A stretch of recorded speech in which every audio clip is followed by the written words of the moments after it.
Just like he's just banging at that door. He's coming for me. He's coming for me, Aaron. All right, let's start this show. Ken,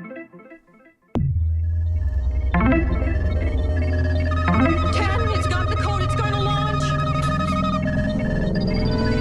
It's a Unix system. I know this. It's all the files of the whole park. It tells you everything. Sir, he's uploading the virus. Eagle One, the package is being delivered. Hello out there on the internet. I am Matthew Galt, and this is Cyber. You've probably heard of it, but you may not be using it. And we've all heard about how Facebook is destroying democracy, how Twitter enables the loudest, dumbest voices to have the most influence, how Instagram has ruined an entire generation's self-esteem. But what if I told you there was a social media network even more important than those? Every day, people are gathering online in this space to organize powerful political movements. They're sharing details of what's going on locally, getting organized, and fighting each other in an online cage match of American politics. It's time to talk about Nextdoor. Here with me to walk through the intricacies of the site is Motherboard senior writer Aaron Gordon. Aaron, thank you for coming on another episode of Aaron and Matthew Do America. How are you doing? I'm good. Can I take 30 seconds to do a quick aside that has absolutely nothing to do with anything? Yes, please. All right, so in our intro, we always play the clip from Independence Day of the package being delivered. For absolutely no reason, recently I was explaining to my wife, who has never seen Independence Day, the plot of the movie, because we were talking about like the definition of a summer blockbuster, and for some reason that was like the first movie that came to mind. And like, did the infosec person for the aliens ever get their comeuppance for the poor security architecture of that system? Like, I mean, that seems like just like an incredible security risk to have an open Wi-Fi that like Jeff Goldblum can connect to and just upload a virus without any hacking, any ability whatsoever, or like security to circumvent. Like, he did it basically in like 2 seconds. Seems bad. I wonder if I wonder if this question is answered in the sequel, which I have not seen. Yeah, me neither. It could be. Maybe the infosec guy like forms a new army to come and punish everyone. I don't know. Who knows? I feel like there's one listener somewhere yelling at their podcast right now. The one person who actually saw the sequel, yes. Yeah. I don't. I was about to defend the sequel that I haven't seen and say lots of people saw it, but I don't know. I don't know if that's true or not. So all right, that was anyway, my 30 seconds. Thank you. Sorry, we're going to talk about gas ovens again at the end, but we'll get there. So we're here to talk about Nextdoor. For the uninitiated, for those who don't know, for those who are listening in places other than America, what is Nextdoor? Well, okay, so Nextdoor does exist outside of the U.S. So some listeners outside of the U.S. may be familiar with it, but I do think it's like more of a thing in the U.S. Nextdoor is a hyperlocal social media network. It basically bills itself as like the digital equivalent of the neighborhood bulletin board. It's kind of more akin to like a message board, I think, that's geographically restricted. So when you sign up, you can only join the neighborhood in which you live, which the phone detects, or which the company detects either with the geolocation of your phone or with some kind of interface with your wireless company where it knows the zip code you've been billed, which is kind of interesting. Interesting. And then, or it like literally mails you a postcard with a verification code. So based on that, it knows, like you sign up for your neighborhood and you can only see posts in your neighborhood. You can't like quickly join a different neighborhoods group, in another state or another city or another country even. It doesn't have that capability. So it's just like a hyperlocal social media network. The idea is that like you would post if you need help for something, if you see a new coffee shop open, if you have something to give away, those types of things. And it does have those posts, but as I'm sure we'll get into, it's kind of notorious for lots of other things. Yeah, I'm on it. You're on it. You got on it for the story, right? Yeah, I wasn't on it before the story. I don't feel like it's as big of a thing in New York. Okay. Like, it definitely exists. It's definitely here, but I don't hear or know of pretty much anybody who uses it, and that was verified when I joined, where it seemed to be really inactive. Like, Well, there are so yeah. I would say that, like, and this is me speculating, but like in New York City, there were already forms of like hyper local organization that predate Nextdoor, right? Yeah, kind of. And also just like the way New York City geography works, like neighborhoods are pretty ill-defined, but very but I should say ill-defined like geographically almost, and they get redefined every couple of decades according to like real estate trends essentially. So some people have very, very tight associations with their neighborhood, and other people don't because they have to move around a lot due to constant changes in rent. So it just like creates a kind of weird dynamic with how neighborhoods actually work here and like what people associate with in geographically. And just the ease of mobility from one neighborhood to another. I get the feeling that a lot of people who haven't lived in the same neighborhood for a very long time, especially people who don't own, which most people in New York do not, uh, they might not associate that closely with the neighborhood they live in. They might spend a lot of time outside of that neighborhood. So I That think makes it's just kind sense. of like, because if you think of neighborhood in terms of like a rough number of population, New Yorkers probably spend a lot of time outside of their own neighborhood. So Yeah, I'm on it, and in the suburban area where I live in the American South, it is very active. There's stuff on there every day, all day. A lot of it is, hey, I'm looking for a handyman. Hey, don't use this handyman. He ripped me off. These people are running around doing a scam. Hey, have you tried this restaurant? It was really good. There's a lot of that going on there. And that's kind of what Nextdoor bills itself as, right? It's supposed to be kindler and gentler, correct? yeah, like if you go to their website, not like, not logged in, but let's say they're like more marketing side of the website, they explicitly bill themselves as like the word kind and neighborly is constantly used in their marketing materials. Their stock ticker is actually they went public last year and they chose the stock ticker KIND or kind. So yes, that's very much like what they lean into. They want to differentiate themselves from the other social media networks and just generally social media writ large as like a kind of toxic place. They want to pretend that their website is somehow different or outside of that. So the story you've written for Motherboard is how Nextdoor put neighbors in a housing policy cage match. Can you walk me through why you became interested in Nextdoor and I know that this is kind of what we'll be talking about for the rest of the episode, but like what is it about this social media site that creates these heated political discussions? Yeah, so first, I'll kind of back up and just say, like, real quick that a lot of people listening to this will probably associate their Nextdoor or have seen in their own Nextdoor group, like, a lot of very toxic behavior. The site has become that's become a notorious aspect of Nextdoor groups that, like, basically they're a locus for neighborhood hysteria, especially around crime and homelessness. This Yes. has become extremely well known. Like, it's not a secret. The company has put a lot of energy into trying to combat it with, I think, pretty unconvincing results, but the company obviously argues otherwise. So like that's not a secret. What Can interested we me, can we yeah, pause sorry, go right ahead. there? Sorry, we've got sounds rather nice so far. Can't wait for the terrible stuff that makes you feature this. I want to just real quick because I know that this is not like broadly what your piece is about, but I want to highlight this. I would say that a good like 40% of the activity that I see on Nextdoor in my neighborhood is ring camera footage, and a lot of it is like, hey, kids are walking down the street. Who are these kids? Not the kids aren't doing anything. By the way, I live near a high school. Like I live literally within walking distance of a high school. When the marching band is playing for a football game, like I can hear it in my house. Like that's how close I am. But a lot of the stuff on the site is ring camera footage of kids walking through the neighborhood and people being worried that the kids are up to something. That is a lot of what's going on there. And so you can it's paranoia.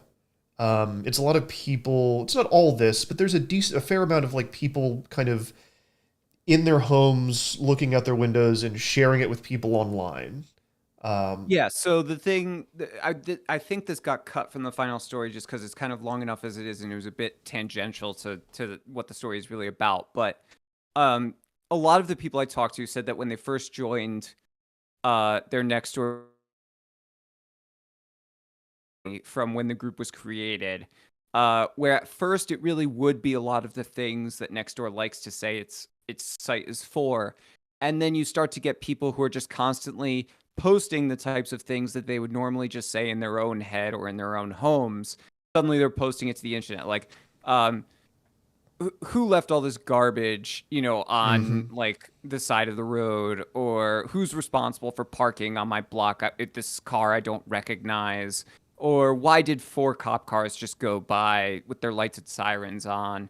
Like the kind of like minutia of suburbia that I think living in a kind of consistently dull environment generates. And I don't mean that in like an as an insult. Like the dullness is one of the selling points of suburbia, right? It's supposed to Right. be safe and calm and nothing dangerous happens. But like that just can lead a certain type of person to create like this kind of heightened suspicion, and that gets posted about on Nextdoor quite frequently. That's a very common thing in Nextdoors across the country, and it kind of and it builds over time. So like it starts kind of innocuous. Like, okay, someone left garbage in your house, or like someone parked on your block, who cares? But then it becomes like you say ring doorbell footage of people doing absolutely nothing wrong with this tinge of suspicion, and just like all of a sudden there are all these things going on in my neighborhood that I don't understand, or I don't know about, or I don't really like condone, and it creates this kind of neighborhood watch style paranoia that's focused on very specific types of people doing very specific things. And it kind of metastasizes over time and becomes unhealthier and unhealthier.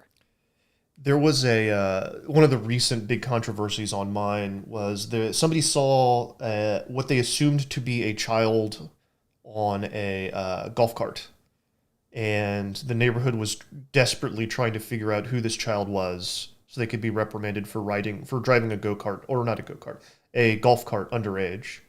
Um, Assumptions have been made, accusations were flying. It encourages neighbors not always to be kind to each other, right? Um, Yeah. and it also has become a forum for very specific, or a forum for political discussion, hyperlocal political discussion, right? Which is what you really looked into. Yeah, so the way I started looking into the story, like I said, like none of what we talked about so far is new is unknown to the denizens of Nextdoor. Lots of people have left the platform because of these things we've talked about.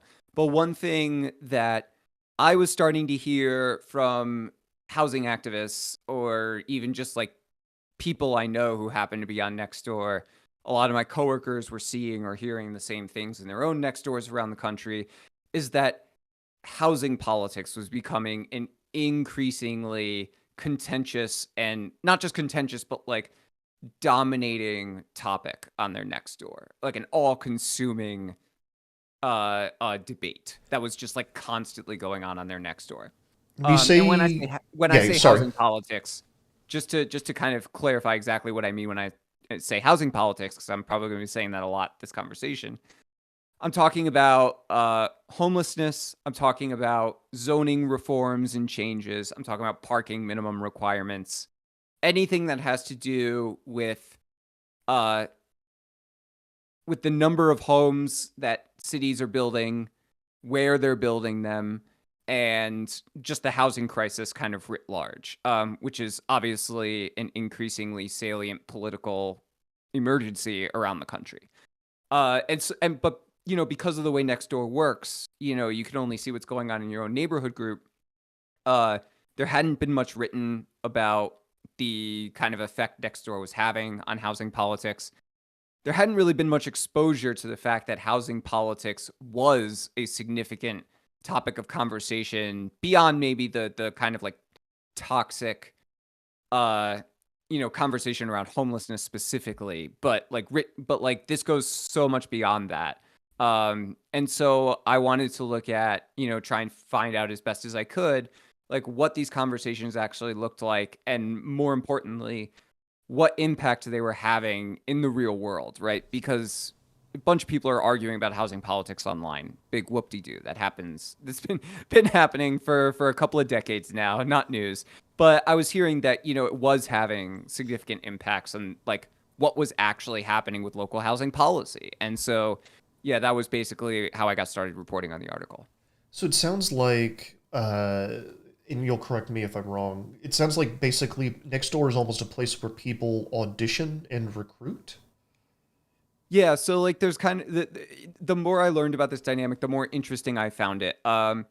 So there are kind of a couple of things going on here.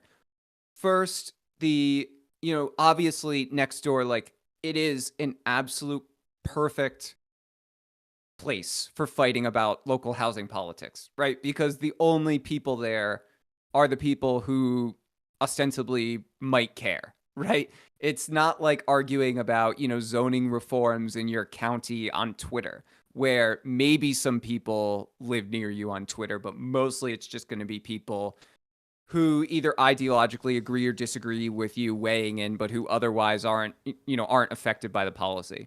I do want to say for people that don't use the site, it does, it uses your real name. Like you can't be anonymous on it. Like that's part of the package. And it doesn't say like exactly where you are, but it'll have like, it kind of narrows the neighborhood area where you live, right? So yeah. So the idea is like, if there's a zoning reform proposed and you felt a certain kind of way about it, either pro or con, Nextdoor, you were thinking like, how do I create a social media network or ecosystem that would just be ideal for organizing people around this issue? It would basically look like Nextdoor. Like I can't think of a single quote unquote improvement or change you would make to Nextdoor to make it more ideal for like creating a constituency for housing politic reform on the local level. It's just basically perfect for it. So and obviously advocates figured this out. And when I talked to them, they, said to varying degrees that Nextdoor has become an increasingly important tool for them. The way it works, and it works slightly different in different places. I don't want to paint too broad of a brush, but basically it seems like housing advocates have zeroed in on the fact that with Nextdoor, you can basically start arguing with someone who disagrees with you, get a nice long, argument thread going. And these arguments literally last for weeks. I'm not kidding. Like people argue in the same thread for weeks about these things. And then eventually a new thread will get started and they'll go again. And whether intentionally or not, and I think it's increasingly becoming intentional, these threads will be created for the purpose of seeing who else weighs in. And then when those people weigh in, you can basically use it as a form of talent identification. Someone comes in and repeatedly expresses views that you agree with, that they're on your side, essentially. At that point, activists will DM them, using direct message and say, hey, I noticed you care about this issue, that like, you seem passionate about it. Why don't you come to the next city council hearing? Or why don't you join our group? Or let me tell you a little bit about what we're about. And they essentially recruit members this way. Another thing they can do is post, like if there's a, if the local public authority in charge of whatever policy is under discussion is holding a public meeting where they have public comments, they'll solicit people to file comments, either for or against, or they'll ask people to show up, or they'll ask people to take surveys that the government is commissioning. they just basically use it as a tool for political organizing and recruitment. And what a lot of them do is once they get people into their umbrella, they then communicate to them through other channels, like either an email listserv or a Facebook group or, what have you. So it's kind of like Nextdoor serves a completely different purpose as these other social media networks. Nextdoor is like the big umbrella that they use to recruit and get the word out in this very targeted way. And then they use other social media networks or technological communication channels to just communicate with the members that they've already recruited. So I'm a Nextdoor lurker. I very rarely post. I've posted just like a few times, usually about pet stuff. But I did witness something like this happen when the city was toying with the idea of building a strip club somewhere a little too close to the neighborhood. By a little too close, I mean kind of up the road a ways. Strip club had burned down on Christmas. Not kidding. They were looking to rebuild. They were going to rebuild a little too close to suburbia. Suburbia pushed back, and it pushed back pretty hard and heavily. And it got organized on Nextdoor, and I watched it. I watched it all play out. And I'm wondering if you can kind of give me some other specific examples of this playing out. I'm thinking specifically of, is it Roberts, the retired golf professional? Yeah, Jim Roberts. Jim Roberts. So he lives in Bend, Oregon, which for those not familiar with Bend, coincidentally, I actually have a friend there, so I've been there several times. It's a very pleasant place. It's like a kind of like it's in the eastern Oregon, so about 3 hours from Portland. It's known as like a, kind of like if you're into outdoorsy stuff, it's kind of a paradise because it doesn't rain very often, but they get snow in the nearby mountains. But there's, great hiking, skiing, biking, mountain biking, all that kind of stuff. You can do basically any outdoor activity in Bend. So it's very popular. It's a short flight from the Bay Area and Seattle, so very popular for vacation or summer home for wealthy people from those areas. And it's a bit of a boom town at the moment. It goes through boom and bust cycles, always has, but the last like 5 to 10 years especially has been a big boom time. And naturally, they have a housing crisis as a result of it. Homeless problem. The problem being that the homeless people don't have homes, not that the homeless people exist. And they are also having trouble just recruiting workers to work at like, the various places that are around town. It's just a very difficult place for people who make a middle income to live. And so Jim Roberts wants Ben to build more homes for these people. He has been on his local Nextdoor for years, and he's noticed that the group in recent years has become heavily weighted NIMBY, like against all of these proposals for new homes, for more density, for more housing. Not in my backyard. Yeah, that's right. And like he will see posts regularly asking people to like sign petitions to save the parking in the neighborhood, like oppose measures to get rid of mandatory minimums for parking at new developments because they're afraid of how like it's not really like basically they're afraid that if there are no mandatory minimums for parking on new developments, people will start parking on their blocks, which will make parking harder. And that's very bad, I suppose. And yeah, so Jim is basically, there are like people he regularly battles with on his local Nextdoor who are opposed to these housing initiatives.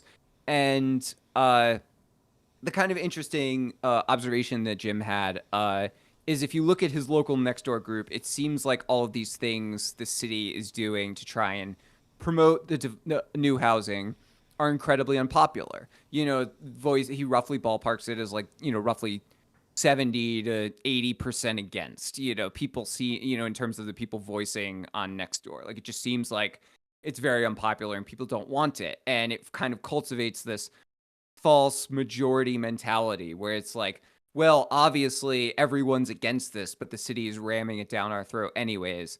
And yet in the local To the poster goes the spoils. Yeah, I mean, but in the local, this is kind of like juxtaposed by what actually happens when they hold elections. Right. In the recent election, the pro growth essentially city council slate swept, and so it's like there's this dichotomy between what people on Nextdoor think the consensus is and what actually seems to be the consensus when a general vote is held on related issues. So that's another kind of dynamic here, is that like Nextdoor leans heavily NIMBY, like almost everywhere. I would even go as far as to say everywhere. It is just like a fundamentally NIMBY platform. Yeah, because if you care enough to post about it, right? Yeah, it's just I think there are a lot of reasons why it weighs that direction. One is it's obviously geared more towards homeowners who have roots in the neighborhood. It's obviously geared more towards older people. That's just which is brought out by various like just anecdotal observations and also just demographic like studies. It's obviously geared towards people who at least in terms of posting, the posting is mostly geared towards people who have questions about what's going on in their neighborhood that they don't understand, that they care enough about to post. And just like this generally seems to manifest in terms of the poster base being older. Now in this, I should say that like Jim Roberts is 65. I think he's 65. He's in his 60s. He's retired, but he's pro housing and pro growth. So it's not like universal that older people are going to be NIMBYs, but that's definitely the pattern. This is a question from the audience. Hello, Reese. Is there any overlap in the type of posting on Nextdoor with the type of people that show up to the community forum meetings for planning projects? Yeah, great point. And the short answer is yes. And that's like the point of the organizing on Nextdoor, is to create that overlap. So I can't remember if I was on the pod to talk about this piece, but last year I wrote an article about how the community feedback process is fundamentally broken. And one of the many ways in which it's fundamentally broken is that the people who show up to comment at these things are not representative of the community as a whole. So you end up with this kind of like false perception of consensus. And one thing that I was kind of surprised to see came out of my Nextdoor reporting so clearly is how Nextdoor basically replicates that flawed process exactly. It is the exact same type of problem. You have a very small number of hyper-involved, generally older homeowners who think they have some kind of like manifest right, like veto power over whatever goes on in their neighborhood, and are generally excellent at organizing and using the levers of power to create the sense of broad opposition to a policy that doesn't necessarily have it, that just has vocal opposition from a minority. And so it's a very, very similar process. I can't tell you precisely, like, yes, it is the exact same individual showing up for both all the time, but I can tell you that one of the kind of areas I focused on in my piece are Arlington County in Virginia, which is undergoing this huge fight over a zoning reform there. It is very much the same people showing up to both, and both sides of the issue pretty much told me that. And one of their main reasons for being so active on Nextdoor is explicitly to get more people to show up to those types of to those zoning commission hearings on their side. We've kind of talked about this a little bit, but I really want to drill home this point. And I'm going to read a paragraph from your piece to set it up. The fact that there is so much discussion of housing on Nextdoor is no coincidence. If anything, it's an inevitability based on the platform's fundamental design. If one set out to devise a social network specifically for the purpose of debating housing issues and forming political base rooted in hyperlocal paranoia, it would look an awful lot like Nextdoor. What is it about? Is it just that it's only people in the neighborhood? and that it's mostly housing issues? Like, what is it about this platform that incentivizes this kind of behavior in this kind of discussion, do you think? I think it's the geographic limitations are obviously key. Because like I said earlier, it just limits the it makes it seem like it's just the appropriate place to be having this conversation, right? To the type of people who care a lot about this issue, they believe that every one of their neighbors should care that, their neighborhood is about to be destroyed, either through the lack of building more housing or through the building of more housing. And so they're trying to get their neighbors to care as much as they do. The second thing is the platform prioritizes conversations with active conversations with lots of comments. So if you post, for example, I'm looking to give away like a bench or something. Does anyone want it? And then one person replies, yes, I want it. I'll send you a DM. And that's like all there is in the thread. That post is not going to show up very high on your like feed because it's not very active. Whereas something from like 5 days ago about act now to save our parking and has like 200 comments is going to rank much higher. This is pretty common amongst social networks, but when you're in a hyper-local social network with not that many posts and not that many issues at any given time, it means that if housing is the big issue in your area at that moment, a lot of the top posts are going to be housing. And you didn't use it. Well, you weren't very. It wasn't very active where you were, right? So you didn't get to experience it like a whole lot, right? The site.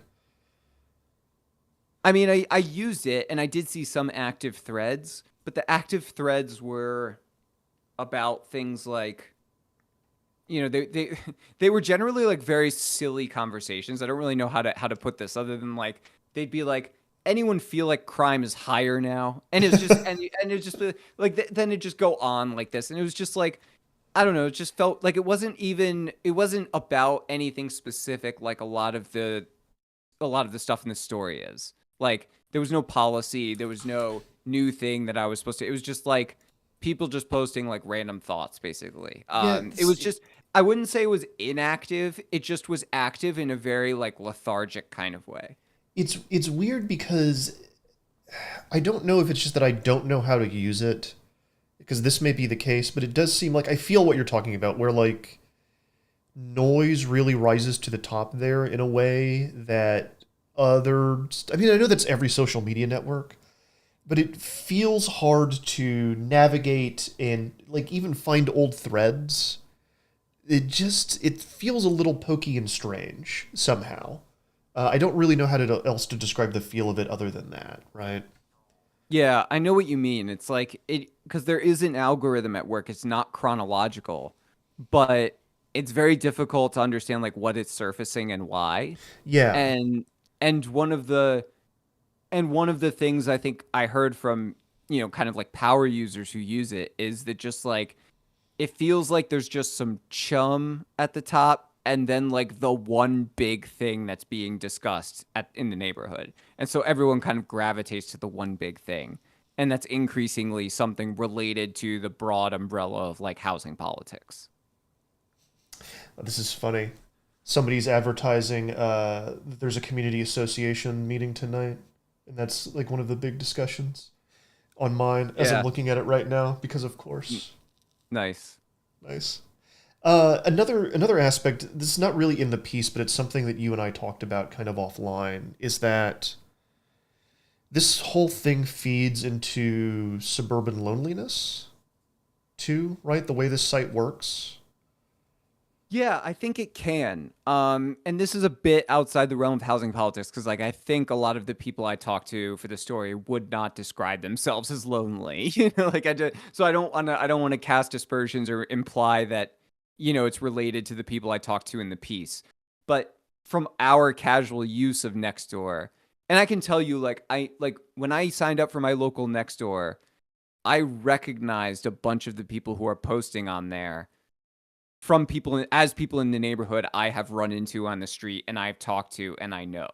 And these are people who, in my experience, are either deeply religious evangelists and are just like the kind of people who use literally any platform they can possibly think of to post about how much they love Jesus, or there are people who I kind of, regard as like who I read personally as being lonely. Like they seem lonely, like the way they walk around the street, the way they talk to strangers. It just seems like they're kind of constantly looking for something to do or someone to talk to in a sad way. And it's like I do talk to them when I see them on the street. Like I do, like it's not like I ignore them. But when they post on Nextdoor, they kind of post in the way I imagine they would talk to someone if someone was there to talk to. And it sounded like you kind of had a similar read with some of the people on your Nextdoor, some of the most prominent posters on your Nextdoor as well. Yeah, because it's not. I mean, it's not a very walkable place where I live. I think some, but not all of the people around me are have unhealthy lifestyles, and yeah, it just seems like there's a lot of reaching out into the lonely void on this site too, as well as all of the other things. Um, Another thing I want to mention is that to be clear, like political organization via social media is not necessarily bad, right? Like I don't want that to be the message from this episode. Yeah, well, I think it's like, again, and in the context of this loneliness question, like, I think Nextdoor might respond to that observation and be like, we're giving people a way to communicate with their neighbors when they didn't have one previously, or like they didn't feel like they had one previously. Obviously, they're using Nextdoor. Um, and maybe there's something to that. I mean, my piece wasn't about how lonely people use Nextdoor, so I didn't really like seek those people out or interview them about how much fulfillment they get from posting on Nextdoor. I can't answer that question. But there is something. Perhaps there's something there. I mean, I don't really know. But what I can say is that like it's definitely true that some people do find community on Nextdoor. It's definitely true that Nextdoor has served societally useful purposes, both in the past and I think still in the present. Although it seems like its societal utility is dwindling as time goes on. But one aspect of finding community is finding people who agree with you on political issues in your local neighborhood and organizing around them. That's been a way that Americans find community for centuries. And so I think like the fact that Nextdoor is being used in that way is not a scandal. Like this isn't a piece about Nextdoor doing anything wrong. I think we kind of like explicitly say that in the story, that no one I spoke to for this story thinks Nextdoor is doing anything wrong, thinks it's violating any kind of ethics. Or should necessarily be doing anything differently. It's more that Nextdoor is becoming, like we've spent so much energy in the last decade, and especially in the last, 5 to 7 years, focusing on how Facebook and Twitter are increasingly important in politics, in political organizing, in misinformation, in all these kinds of societally important ways. What's the relationship between Facebook and democratic norms has been like probably one of the biggest political and societal questions of the last decade. And so this piece was more to like signal that Nextdoor is also becoming very, very important in local politics in a way that hasn't been widely recognized before. That doesn't necessarily mean Nextdoor is doing anything wrong, but like, but it's definitely a dynamic we need to be aware of if we're going to think about what, democracy looks like on the local level.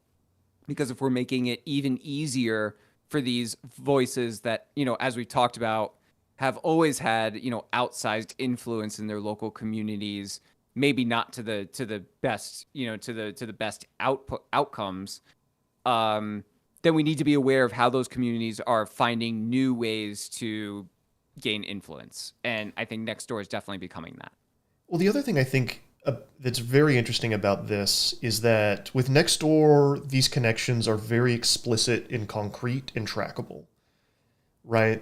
Like people aren't anonymous. You've got their names, you know roughly where they live. You can see, specifically the posts about a specific political topic, and then know to a certain degree whether they've organized and like what's going on in ballot initiatives, what community council meetings are talking about, that kind of thing, right?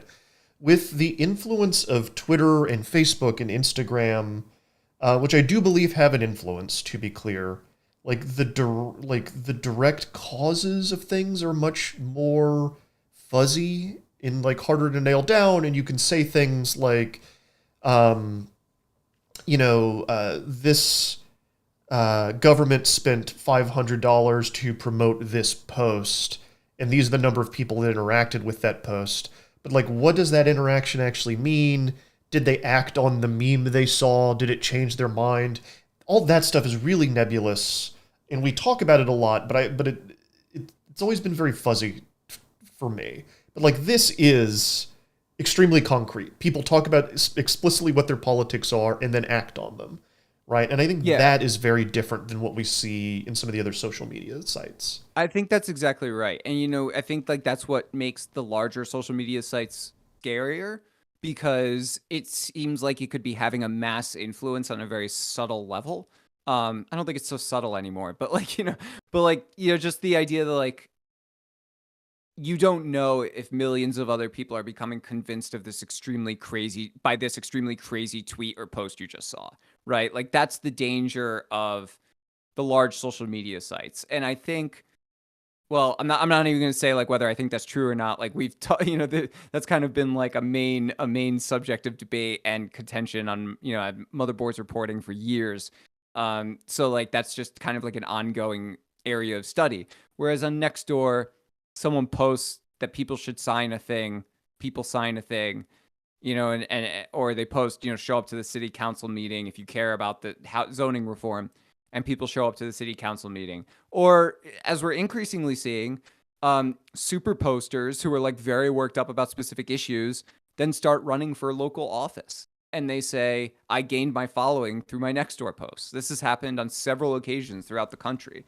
And it's going to happen more often. I think, at the risk of making a prediction, I think like the next generation of political superstars might be people who start off in the local level as super Nextdoor posters and kind of hone their political visions through that.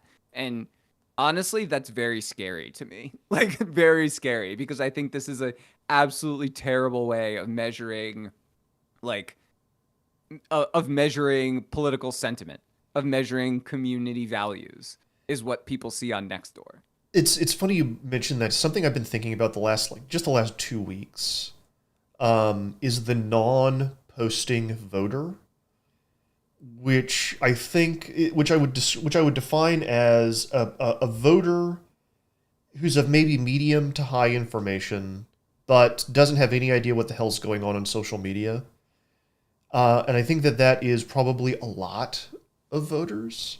I think it's important to remember, something I always like to remember whenever we get exercised about what's going on in cable news, is that the audiences for those things are very, very small. There are popular YouTubers that have 10 times the audience of the most outrageous political talk show on Fox or CNN or MSNBC. I think a lot of people are not interacting with this stuff and just kind of go in every day, right? And so, like, it's interesting to be able to watch the political activism and organization live as it happens, though, right? Like, that is good. You know where people stand, and you can go back and look at their posts. There's that. Yeah, I mean, there is that. Nixon had a word for non-poster lurkers. But I think, the lurker question is interesting because that was pretty much the main reason that the Nextdoor posters I spoke to, who engage in these drawn out arguments over arcane zoning rules that make people's eyes glaze over, but with the ferocity, like they're talking about, you know, I don't even know, like the ferocity they're talking about, like whether or not their own house should be bulldozed tomorrow, right? Like it's just like the disconnect between the urgency of their debates versus like what these zoning rules would actually do is always kind of sticks out to me. But the they always say I brought this up because they always say they're doing this for the lurkers. They don't expect to convince whoever they're arguing, right? Because Right. that would be crazy. They're as open to being convinced as their opponent is open to being convinced, which is to say not at all. They're doing it for the people reading the conversation, hoping that they change some of their minds or turn someone who's currently agnostic into being in favor or against. Like they're trying to convince the lurkers. And, the open question to that for me is like, who the fuck is reading these conversations? like who's 200 comments deep you and me? in your...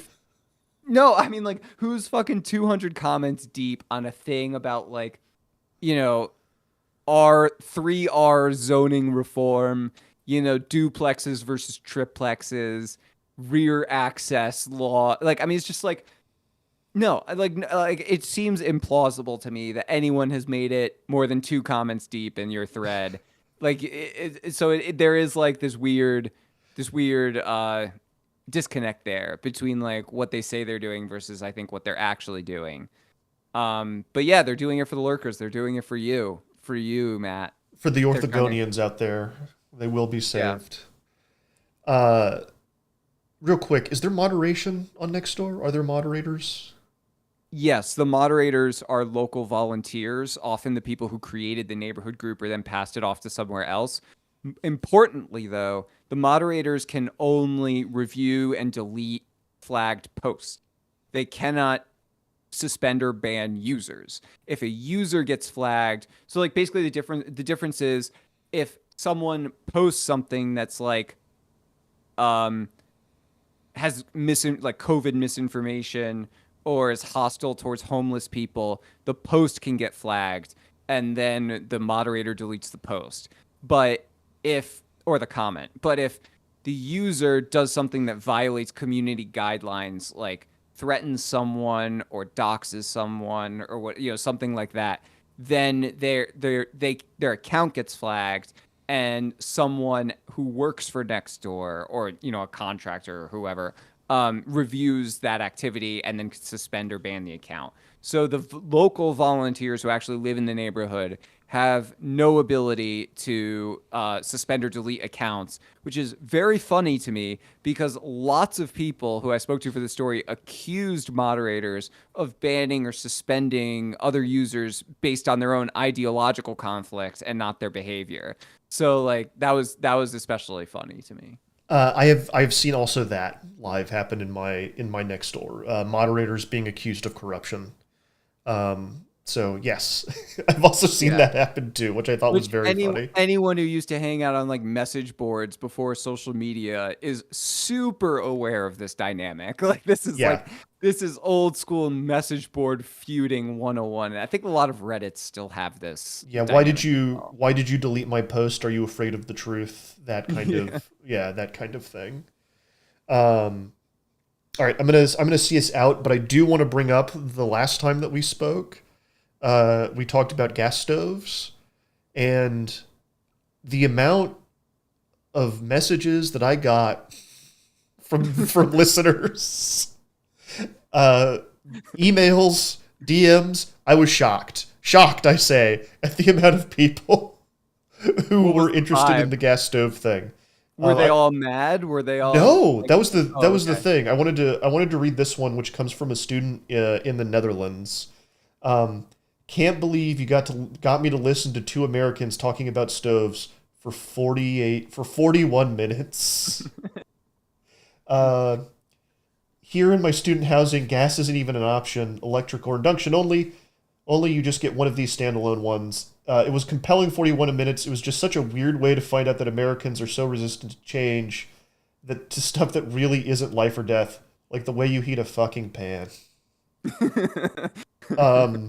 And Like then, the way you heat a fucking pan. I love that. It's so true. and I have decided that I'm gonna try one of these induction stovetop, like the little ones that you got from Amazon. And can you Oh, hell tell? yeah. Will you share with me which one you got? I can't. I know you told me, but I can't remember now. It was hold on. It was the Duxtop. Duxtop is the one that I have. Like I think it's the one Wirecutter recommends. there's one that Wirecutter recommends. Well, you can't go wrong Yeah. with Wirecutter. They've never well, made bad recommendations before. Well,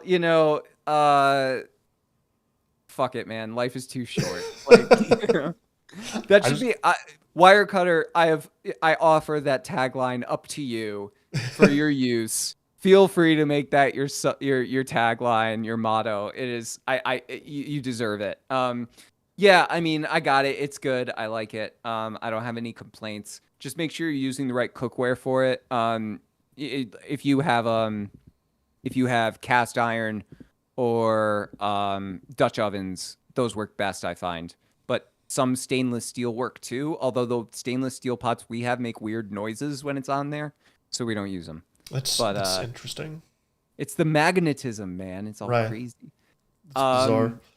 To our dear friend listener in the Netherlands, I will just say, my friend, this is the tippy top of the iceberg of things that Americans will fight to the death over that make no fucking difference. We kind of just like to fight, you know.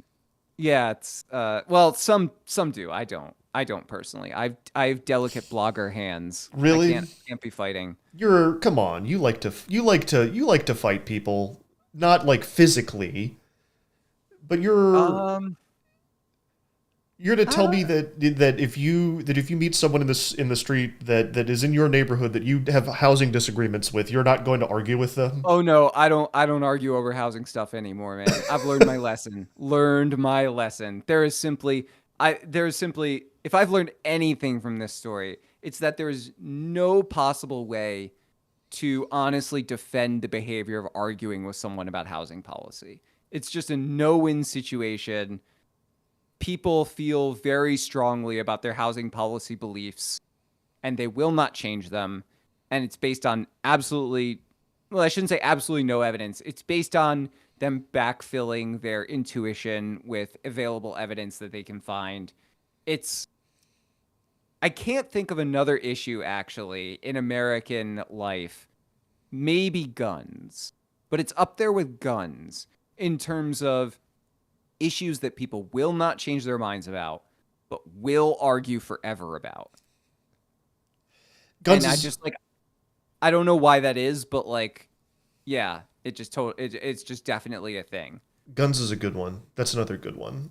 What is it about housing that everyone thinks that it's worth arguing about? Because there are lots of issues in American politics, in American life, that people disagree on, but we don't constantly argue about. It's just kind of accepted that people disagree on it. But housing in particular seems like you get two people who disagree in a room together and they both think it's worth their time to argue about it. And I don't even off of Nextdoor, even when there are no lurkers, and I don't know why. Well, it's intimate, right? You're talking about the neighborhood, your surroundings, where you live.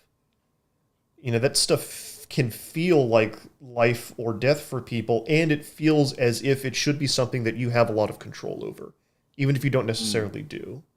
So on that note, I just want to pull up something from my story. I talked to a housing expert named Yona Freemark, who's the research director of the Land Use Lab at Urban Institute. Because obviously the piece is mostly about these people who care very much about these housing policies and think they will have huge impacts on their neighborhoods, their cities, their counties. And so I just asked him what do we know about how much impact these policies will actually have?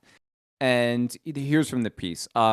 It's difficult to generalize about the impact zoning changes have on housing, said Yona Freemark.